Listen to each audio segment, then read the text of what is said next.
I know it's not Christmas time, but I thought maybe this book, if you were feeling sad, then maybe you would get a little cheer and think about Christmas, okay? Here's a story for Mr. Alexon, his wife, and baby Alexon before she was born. We didn't know what her name was going to be or if she was going to be a boy or a girl. The story's called The Polar Express, written and illustrated by Chris Van Allsburg. The Polar Express. On Christmas Eve, many years ago, I lay quietly in my bed. I did not rustle the sheets. I breathed slowly and silently. I was listening for a sound a friend had told me I'd never hear, the ringing bells of Santa's sleigh. There is no Santa, my friend had insisted, but I knew he was wrong. Late that night, I did hear sounds, though not of ringing bells. From outside came the sounds of hissing steam and squeaking metal. I looked through my window and saw a train standing perfectly still in front of my house. What? Yes, indeed, there it is. It was wrapped in an apron of steam. Snowflakes fell lightly around it. A conductor stood at the open door of one of the cars. He took a large pocket watch from his wrist, then looked up at my window. I put on my slippers and robe. I tiptoed downstairs and out the door. All aboard! The conductor cried out. I ran up to him. Well, he said, are you coming? Where? I asked. Why, to the North Pole, of course, was his answer. This is the Polar Express. I took his outstretched hand, and he pulled me aboard. Here we go. Woo, this looks awesome. The train was filled with other children, all in their pajamas and nightgowns. We sang Christmas carols and ate candies with nougat centers as white as snow.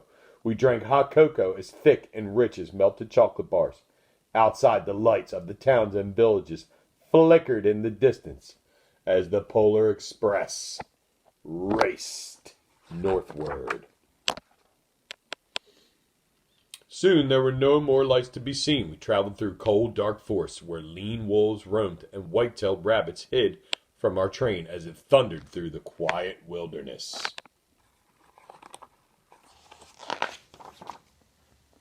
We climbed mountains. High, it seemed as if we would scrape the moon. But the Polar Express never slowed down.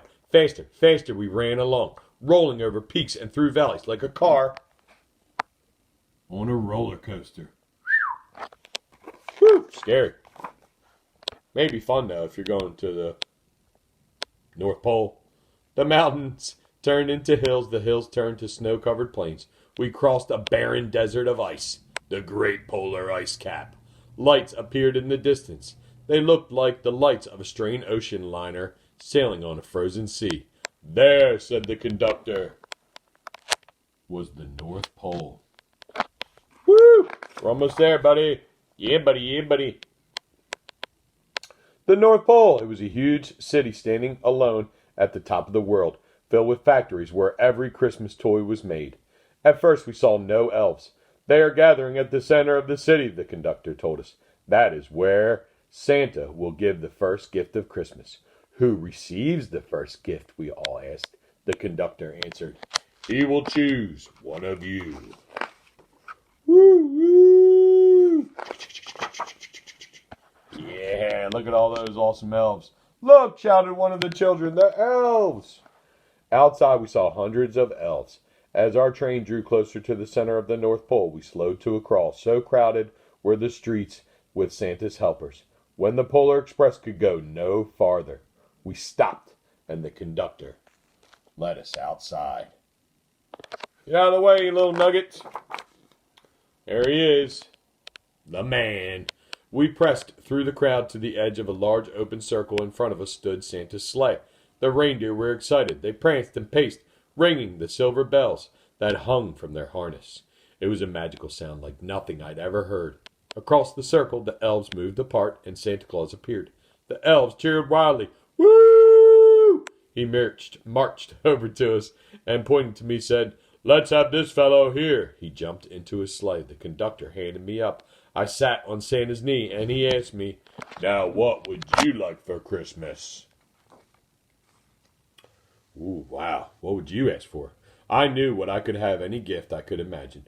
But the one thing I wanted most for Christmas was not inside Santa's big sleigh.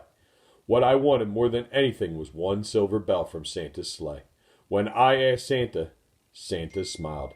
Then he gave me a hug and told me an elf to cut a bell from a reindeer's harness. The elf tossed it up to Santa. He stood, holding the bell high above him, and called out, "The first gift of Christmas!"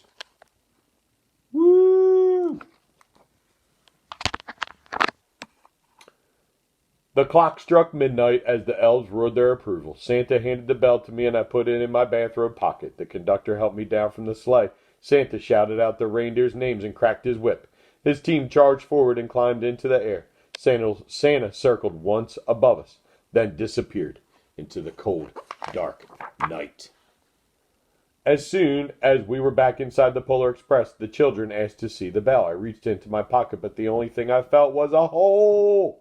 I had lost the silver bell from Santa's sleigh. "Let's hurry outside and look for it," said all the children. But the train gave a sudden lurch and started moving.